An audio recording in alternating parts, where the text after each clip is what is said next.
கண்மணி அன்புடன் சீரியல்ல பார்த்தீங்கன்னா, கண்மணி அன்புகிட்ட அழுறாங்க. "இதெல்லாம் என்னால தான் ஆச்சு. என்னால தான் உங்களுக்கு உடம்பு முடியாம ஆயிடுச்சு." அப்படின்ற மாரி. "இல்ல விடு கண்மணி. எனக்கு தான் இப்ப ரெடி ஆயிடுச்சுல்ல. ஒண்ணும் பிரச்சனை இல்ல விடு. இப்ப தான் நீ இருக்கல்ல. இதுக்கு மேல நான் உன்ன விட்டு போமாட்டேன்." அப்படின்ற மாரி பார்த்தீங்கன்னா, கண்மணியும் அழுறாங்க. சிவகாமிக்கு பார்த்தீங்கன்னா, எப்படியோ அன்பு ஹாஸ்பிட்டல்ல இருக்க விஷயம் தெரிஞ்சிருது. அவங்களும் கிளம்புறாங்க. வெண்ணிலா பார்த்தீங்கன்னா, இவங்க எப்படியும் அன்பு பார்க்க தான் போணும். இவங்கள ஃபாலோ பண்ணி போனா, அன்பு எங்க இருக்காங்கன்றது தெரிஞ்சிடும் அப்படின்னு சொல்லிட்டு பார்த்தீங்கன்னா, சிவகாமிய வெண்ணிலா ஃபாலோ பண்றாங்க.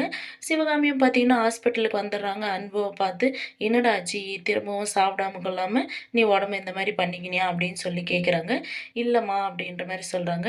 "இல்ல அத்த, அவரு சொல்றது பாதி விஷயம் தான் சொல்றாரு. மீதி நான் சொல்றேன்னு" சொல்லிட்டு நடந்த விஷயத்த கண்மணி சொல்லி அழுறாங்க. "சரி விடும்மா, எதுக்கு அழுற? நீ தெரிஞ்சியா பண்ண? தெரியாம தானே பண்ண விடு." அப்படின்ற மாரி கண்மணிக்கு ஆறுதல் சொல்றாங்க சிவகாமி.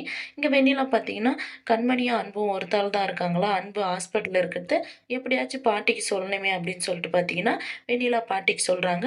பாட்டியும் பார்த்தீங்கன்னா, அன்புவ பார்க்க வராங்க. "எதுக்குடா உனக்கு இந்த தேவையில்லாத வேலை?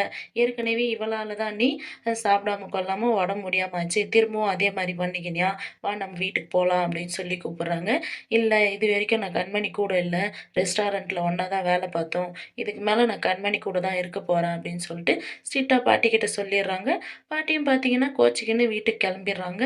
சிவகாமி இங்கேயே இருக்காங்க. அன்புவ சமாதானம் பண்ணி வீட்டுக்கு கூட்டிட்டு போவாங்களா என்னன்றத நம்ம வெயிட் பண்ணி பார்க்கலாம்.